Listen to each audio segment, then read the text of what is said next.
Hala, December na pala, magpapasko na. Malapit na ang ating mga Christmas bonus. Alam ko, ibibili mo yan ng halaman, Charis. Ayan. So, for today's vlog, ay ipapasyal ko po kayo dito sa amin, sa Nueva Ecija. So, this is San Jose City, Christmas capital ng Nueva Ecija. Ayan. So, na-picture na po dati ito sa unang hirit. So, ganyan po kaganda yung decoration nila. So, pwede po kayo magpunta dito. So, San Jose Nueva Ecija, San Jose City, Nueva Ecija. Tapos, wala pong bayad yung entrance fee. So, libre lang po. At advice ko, kung gusto niyo pong mapunta dito, ay maaga po kayong pumunta. Huwag naman pong 5 a.m.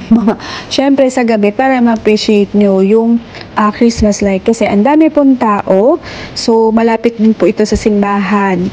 So, kung gusto nyo din po, malapit din po ito sa food park. So, meron din po dito mga bilihan ng pagkain. So, makikita niyo po yan once na nagpunta po kayo dito. Hindi po kayo magugutom. Ayan. Makakapag-food trip pa kayo at makakapag-instagramable picture pa kayo. So, tara! So, eto po yung itsura sa labas. Ayan. So, papunta na po kami. So, yung gitna pong daan. Ayan. Ganyan po ang Christmas light. May palay. So, kasi dito po sa amin sa Nueva Ecija, rice po yung isa sa mga product namin, and also sibuyas. So, yung nanay ko nagsisibuyas din po yan. Also, yung mga tito-tito ko nagpapalay din sila. So, actually, dyan ako napag-aral ng nanay ko sa pagsisibuyas at saka sa pagtitanda ng ulam. So, malaki din talaga kita sa mga ulam-ulam, ganyan. So, anyway, ipasyal ko na po kayo dito sa amin, sa Nueva Ecija. So, ganyan. Makikita nyo na agad itong malaking Christmas tree.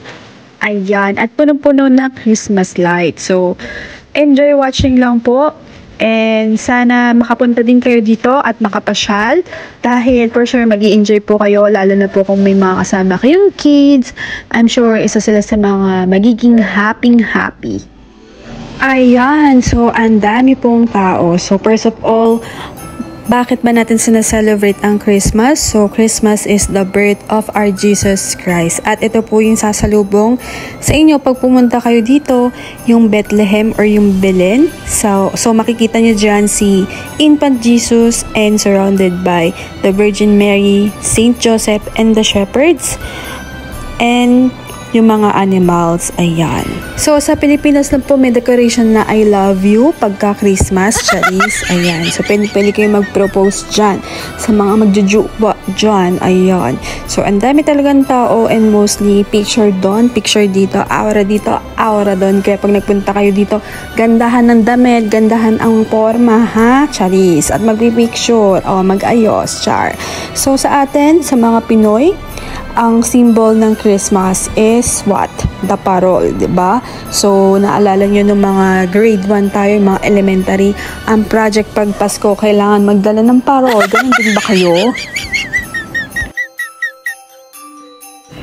So, enjoy the view, and I hope magustuhan nyo din yung mga Christmas decor, kasi ang effort talaga nila dyan, at talaga naman pinupuntahan din po ito talaga ng mga tao for the Christmas picture talaga, yun talaga yun. So, I hope mag-enjoy kayo.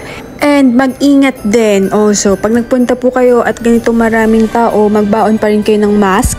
Kasi pwede pa rin kayo mahawa ng mga virus from other persons. So, enjoy watching at lagi po mag-ingat. And advance Merry Christmas! Happy December!